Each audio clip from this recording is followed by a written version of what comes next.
All right. So your underlying energy is the lovers. Ooh. I need that. King of Swords. Y'all. Very similar to, I think, Capricorn's reading. They had Temperance and the King of Swords.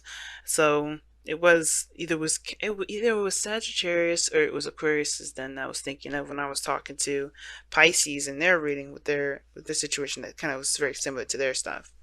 Okay, so yes, family. So you got some stuff going on with love, okay?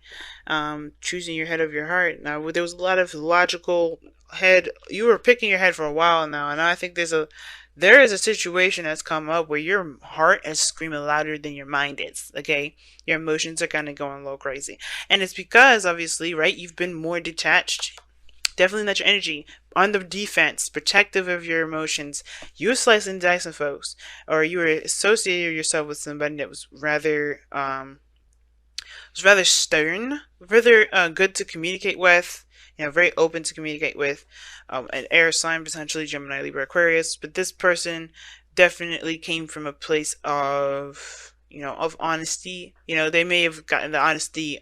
They may have made an honest person out of you, or you made an honest person out of them. Either way, you've been protective, you've been defensive, you have been slicing and dicing people, cutting people out of your life, being real fierce and being real scary with that sword. And now I feel like there's some sort of soulmate connection, or some sort of connection, profound connection between you guys. It's definitely starting to allow yourself to separate yourself from your mind in that cage that you put your emotions in to protect it. I mean, I know, right? It's like, well, it's not a cage. No, it is, because you're protecting it, right? You protect something, but unfortunately, sometimes when you protect something, you smother that thing, which is most of the time. So I feel like this situation is now opening you up to love, opening you up to love, opening you up. If this is a relationship, or if this is a career, if this is anything, opening you up to love. What do you love, Aries? And that's the biggest question now, because here you have the High Priestess crossed by the Chariot. Okay. Now, the High Priestess, as we're going to get started with this, the High Priestess is very passive. She doesn't do anything. But she's one of those things, she's one of those cards that indicate that you're definitely trusting your intuition, going with the flow. You're not pushing or enforcing something. You're not forcing anything to happen. And I think the challenge is perhaps opening up and being susceptible to love. Not controlling everything and just allowing things to just be. Now, the obstacle is the control aspect. Perhaps controlling yourself in a way that is balanced. Because there's nothing wrong with willpower. There's nothing wrong with pushing yourself into a certain limit, right? As long as it's healthy, as long as you're not going to mess something up. It's very PT-like, right? Very personal trainer, coach-like, thinking like push yourself, push yourself, push yourself. But, the coach will never push you to the point where you end up breaking something, hurt yourself, spraining a muscle, whatever. Excuse me. But the Chariot here is also talking about inaction when it's crossed like this, because of some sort of balance, or really pushing a certain aspect more than another side is willing to give. So you're creating a serious imbalance when you're trying to make a chariot. You make yourself go. You're making yourself do something. And at the same time, right, you may be feeling not so victorious, right? You may be feeling unvictorious at this moment because you're trying to force something that ain't going to work. Okay, it may not be working for you, but here's the thing, right? With the Chariot coming up is this: it's like you can move, you can still take action if you wanted to, but your mind perhaps is the dominant aspect of the whole Chariot thing in the first place. Like, your mind is probably up and ready to go, but your heart is not fulfilled. Your heart is not there. So your heart is not with that, or it is trying to get with it, but it's on a different plane. It's on a different mindset. It's like it's on a different level of understanding, because you have to get your mind and your heart to understand each other. And if your mind is at a different level and your heart is on a different level, and it ain't understand each other, it ain't gonna understand each other. It's not gonna try to. It's like, you know what, fuck it, I don't give a fuck, I'm not doing this. Okay, I'm gonna go this way. But the Chariot's like, the Sphinx is like, no, this is how we were doing this here, we're going to go that way. And the heart's like, no, I'm not feeling it. Pun intended. So the higher priestess, to me, the challenge is about being open to what you love, being open to your emotions, and not kind of using the King of Swords as a way to protect yourself and keep yourself bottled up. Because the way, like, I understand, right? You've gone through some things where people have, hurt you, and you're tired of that mess. You want people to come to you with honesty and the truth. You don't want to deal with individuals that play with anything less, right? You want some serious stuff coming up, and I feel like you guys have gone through a serious hell of some changes when Leo was in the North Node last, this whole entire year. But how you guys go about moving now forward is embracing the emotions, and you have to accept the insecurities of that being emotional too. So that's the high priestess, letting it all flow through. And unfortunately, right, as well, as hard as it is, I shouldn't say unfortunate, as hard as it will make you guys feel so much better because you guys are not signs that primarily use your brain. Not in a sense that's saying that you guys are stupid or you guys try to be stupid or anything like that. No, you don't use your mind like that. That's an air sign quality. You guys are more, okay, this is what I want, I will do it. You guys are that's why you guys have the Emperor, the Four, the fourth card in the tarot. You guys get shit done. Us air signs, we are the ones sitting here thinking and driving ourselves nuts and not letting things happen. That's us, okay? Except for Aquarius. Aquarius is a little different. But like Gemini, Libra, we get stuck on our mind as a loop and we can't get out. Y'all don't do that. So it's really concerning for me when I see that, when I see the King of Swords like that, and I see the High Priestess here with the chariot. It's like, you're not being Aries. And it's understandable. Your whole year has been really stressful and hard for you. But you don't use your mind like that. You don't use your mind to bind you in a certain direction or keep you in balance or keep you from doing anything. That's what us air signs do. Like, we shouldn't be doing that shit either, but you don't use your mind in that regard to sabotage your own action. So, in the past, here with the Two of Pentacles, yeah, there was a lot of juggling, a lot of decisions to make, indecisions perhaps. But the thing is that there was a lot of keeping the balance too, like trying to maintain a certain order in your life. Again, pushing your emotions back because you're just being more responsible than anything. Some of you guys are trying to make practical decisions and your emotions were not involved in it for a little bit. But I do think that you realize the importance of your emotions being involved in making decisions of such practical nature, because that is where you truly get your value system from. Where you truly, figure out what is of value to you, by looking at how you feel about what these pentacles show you. Because if these are two things that you have no interest in emotionally, they mean nothing. And I feel like that's the thing you guys may have discovered. What truly is, what makes you feel good? What makes you feel happy? What can you get out of it? And if you can't get shit out of that, then you're not interested. It's done. It's like, no, forget it. Some of you guys may have been involved in a third-party situation, whether you guys were the person that was juggling the two people, or the person that was one of the people that were being juggled.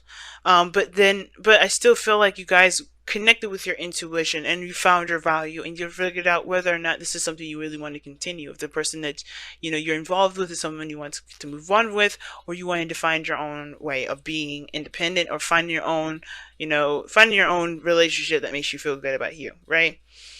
All in all, though, you have the Knight of Wands here. So I like this energy, too. It's still like fire energy, and I like that. No swords coming up other than in the Page of Swords, which I'm going to be comparing in a second. But you have the Knight of Wands here. Very focused on how one feels in the moment, okay? Exploring their authentic self, figuring out who they are in the moment. And you guys are feeling that fiery energy, I think. Some of you guys, this is about rediscovering yourself all together. Because the Knight of Wands can, like I said before, is going in the direction of discovering oneself. It's also, being in the moment, and he's passionate about what he's doing. He's always passionate about what he's doing. He's always excited about what he's doing. He's always excited because this is something that he truly wants to do. This is something that he's truly invested in doing, right? The second that it's not fun, the second that he's not getting anything out of it, he's outie, 5,000. Because it's not giving him that fiery pleasure that he's looking for. Not that everything needs to be that way, but he doesn't do anything that's boring, mundane, that doesn't really give him that reason to live kind of feeling. It's almost like a reason to die if he's doing something that's not fun. And I feel like that's what you guys are really discovering of yourself. But that's because you're opening up Small bits. You're opening up to who you are. And it's being brutally honest with yourself. Being brutally honest with yourself, probably. The Page of Swords. Right? Now, for some of you guys as well, and I have a really weird suspicion about this, for some of you guys may be spying on your ex and finding reasons to continue to be, defensive. I have the feeling. So be careful of that. There could be also somebody spying on you because you have the Page of Swords and the High Priestess. That the Page of Swords is the external energy. So that means this is shit that's outside of you. I use the Page of Swords here as personal because it can be, and usually it is because it talks about a message of truth, and it could be that you have some sort of information or somebody's contacting you that you know there's a player, someone that you know is unreliable, and somebody's or someone that you feel is unreliable, and they're contacting you. Could be a Sagittarius that you're contacting. They're not necessarily unreliable, but they can still. This person could be like trying to contact you. Maybe this is someone that's fun that you're trying to contact you, or that's communicating with you in a very blunt manner, or you being very honest with them. All in all, though, there could be somebody that's ultimately spying on you, and just because you're in a really public public forum, right? You're in a public domain. It's like a social media account or something like that. Somebody's doing their research, and the High Priestess is right there, so that definitely gets me caught out there. But I don't know. It's good that you guys could be doing this to someone else, for all we know. But the point of it all is that you guys are. I really feel like you guys are being more honest with that, with the fact of the matter of what is it that you enjoy out of everything that in your life, relationship wise, work wise, lifestyle wise, and changing that accordingly. Because this is still immutable energy. Changeable. That's what mutable means. Changeable. So you changing stuff. You're going through that change right now. So no way you're going to be balanced. You're in the process of doing the changing. But I feel like the emphasis is going with your heart, listening to your intuition. Because there is no right or wrong way to do something, and you can't logically do it. And I think that's the thing, right? I think you're noticing that. The Lovers and the Chariot and the High Priestess, you know that honestly, as much as you want to be very, protective and slice people with your sword and be very logical about it, you can't, because it doesn't get you the pleasure that you deserve, that you feel you deserve. Like again, it's giving you reasons, it's not giving you reasons to live. You want to find something that makes you feel like you have a purpose or a reason to live. Right? Even if it lasts 5 seconds, it's a reason to live. Because it gives you that feeling. It gives you that passion. It makes you feel hype about it, or at least gives you that motivation that you're looking for. Now, as you grow, as you continue to be open to your emotions, you have this Ace of Wands here. And I like that energy. You start something brand new. You know where you're starting out with. You know that, where you're coming from. Your true, authentic piece of yourself. You're ready to make something out of that. Whether this is a relationship, right? Based off of how you truly feel about a person, that will really fire your passion, taking action on an individual. Not like literally nothing necessarily intimate per se.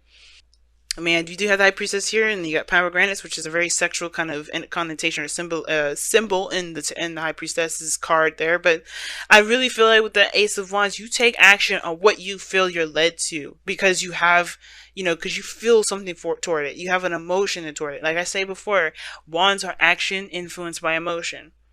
And I feel like you guys are feeling more influenced by your emotions at this point. You're influenced to move forward. You're inspired to keep going, to start something, because your emotions are backing you 100%. You feel good about it. It's something you're ready to put all of your eggs in.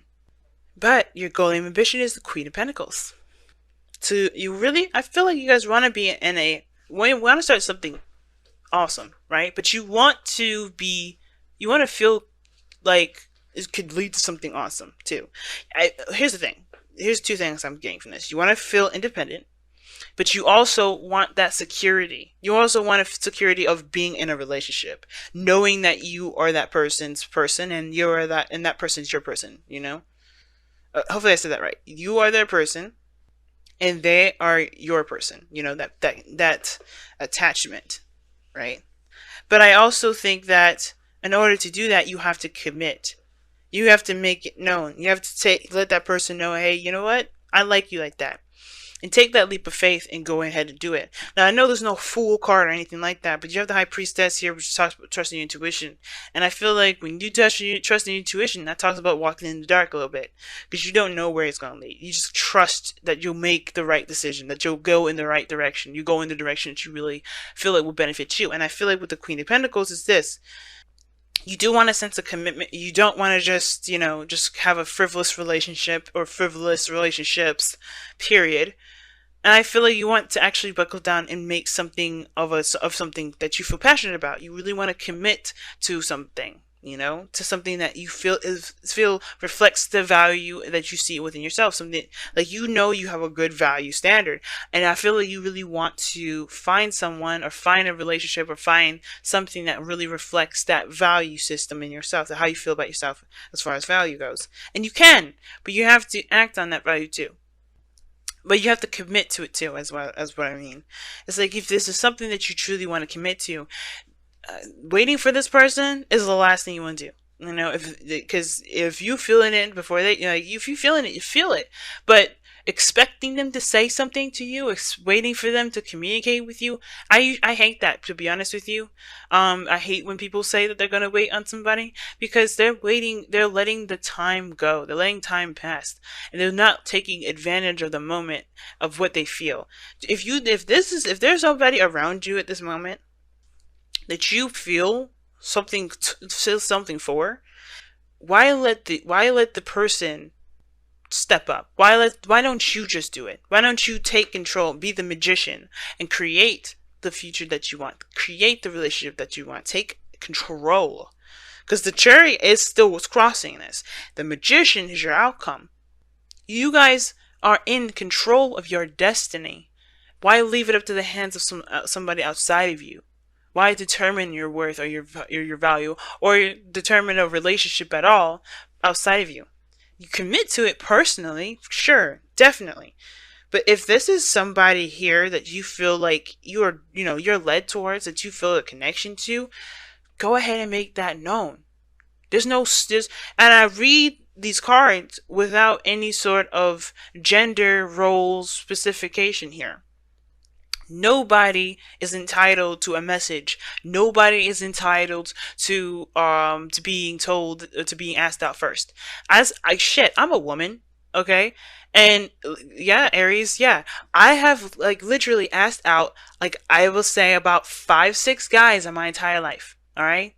Probably more than that, and I'm just, those are the ones I can remember. But I have never ever. The thing is that I very rarely do I ever let a man ask me out. I would love that. I would love to know what that's like, but I know what I feel. My Mars and Venus are in Sagittarius. I'm not gonna sit there and wait for this person to tell me if they can go out with me or not, because by the time I wait, because I've done that too. I've waited and they found somebody else. So don't let the time pass. If you want this person, if you know this person is yours, if this is somebody you feel like you have a great connection with, commit to them emotionally. But then that Page of Swords is there for a reason. Talking, communicating bluntly, and don't let this dream be a dream. If you have a connection with this person, take control. The obstacle is not taking control. There's very passive energy. The challenge may be, this. Maybe you've already expressed to this person already how much what you feel about them. You may have. So therefore, there's really nothing you can do further. If you already said I want to be in a relationship and you have to wait on them, you have to wait. But if you haven't, don't let this pass. Don't let this pass. Be the magician. Because this is talking about knowing that you have everything that you need to start something that you want. The magician waits on nothing. He's got all his tools. And if he doesn't got all the tools, he utilizes the skills that he's got, that he knows he has. Take advantage of that, family. Do not let that sit there and waste.